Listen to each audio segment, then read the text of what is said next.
இப்போ மனிதர்களுக்கு பிடித்த ஒரு விலங்கின நண்பர்களை பத்தி பார்க்க போறோம். இல்ல பியூட்டி என்னன்னா ஏறி உட்காரும் போது எந்த எஃபெக்ட்டுமே கொடுக்காத இது உட்கார்ந்ததுக்கு அப்புறம் குதிச்சே உங்களுக்கு கூப்பர தள்ளி விட்டு கைத்தட்டல வாங்கிட்டு போயிட்டே இருக்கும். இந்த வீடியோல பார்க்க போறது ரோடியோ. இந்த போட்டியில கோவமா இருக்கிற குதிரையோ இல்ல காளையோ ஏதோ ஒண்ணு அது மேல ஒரு கையை மட்டும் யூஸ் பண்ணி 8 செகண்ட்ஸ்க்கு தாக்கு பிடிச்சு உட்காரணும். இதுதான் இந்த கேமோட ரூல்ஸ். பார்க்கும்போது குலுங்கி குலுங்கி சிரிப்பு வருதா? தர்மடி கேள்விப்பட்டிருப்பீங்க, எருமடி கேள்விப்பட்டிருக்கீங்களா, கும்மாங்குத்த கேள்விப்பட்டிருப்பீங்க, குதிரையோட எத்த பாத்திருக்கீங்களா? அதோ உச்சக்கட்ட கொடுமை என்னன்னா நீங்க விட்டுன்னு கத்துனாலும் வந்து பொக்குன்னு முட்டும். காலை கண்ணனால உட்காரன்னு காலை கலப்பினி கீழே விழுந்தாரு.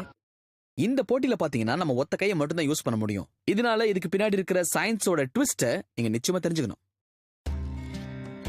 ஒரு காலை மேலேயோ இல்ல குதிரை மேலேயோ உட்கார ரோடியோவுக்கு அதிகமான ஃபோர்ஸ் கிடைக்கும். இதனால உருவார ஆக்சலரேஷன் ஃபோர்ஸ் 46 Gs வரைக்கும் போகுமா. இது ஒரு ட்ரைனிங் ஜெட் பைலட் கிடைக்கிற ட்ரைனிங்கை விட 5 மடங்கு அதிகமான இம்பாக்ட் இருக்கும். அது குதிரையோ காளைகளோ அதுங்களோட அசைவுகளுக்கு ஏத்த மாதிரி ரைடர்ஸோட இனர்ஷியா மாறும். உதாரணத்துக்கு அது முன்னாடி குதிச்சதுன்னா நீங்க அதுக்கும் முன்னாடி போய் விழுறதுக்கான வாய்ப்பு சுபயோக பிராப்தமா இருக்கும்.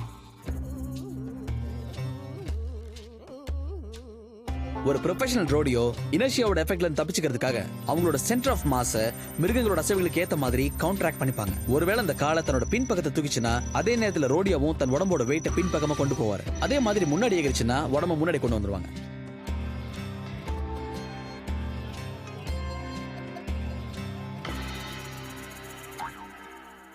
அப்புறம் காய்ஸ், இதுல இருந்து கீழே விழுந்தா எப்படி அடிப்படும் தெரிஞ்ச ஆசையா இருக்கா? இதுக்காகவே ப்ரொஃபஷனல்ஸ் எல்லாம் கீழே விழுந்து வாரி வீடியோ சமைச்சு வச்சிருக்காங்கல்ல.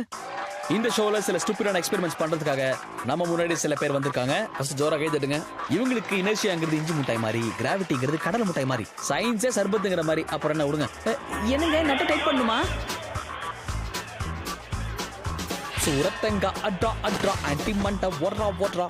சயின்ஸ் புரிஞ்சுக்காம அவங்க பண்ண சேட்டையை கோடு போட்டு பார்ப்போம். மாடு குதிக்க ஆரம்பிச்சோடனே இவங்க கைக்கு தேவையான கிரிப் இல்லாதனால டைரக்ஷன் மாறும்போது கவுண்டராக்ட் பண்ண முடியாம போனதுனால மொத்தத்துல புத்தி யூஸ் பண்ண முடியாம நெத்தியில வாங்கி பொத்தன்னு கீழே விழுந்தாங்க.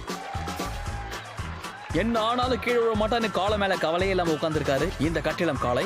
மிஷினு கிட்ட மசில் பவர், சென்டர் ஆஃப் மாஸ பத்தி தெரிஞ்சுட்டு அப்புறம் வந்து மேலே உட்காரு.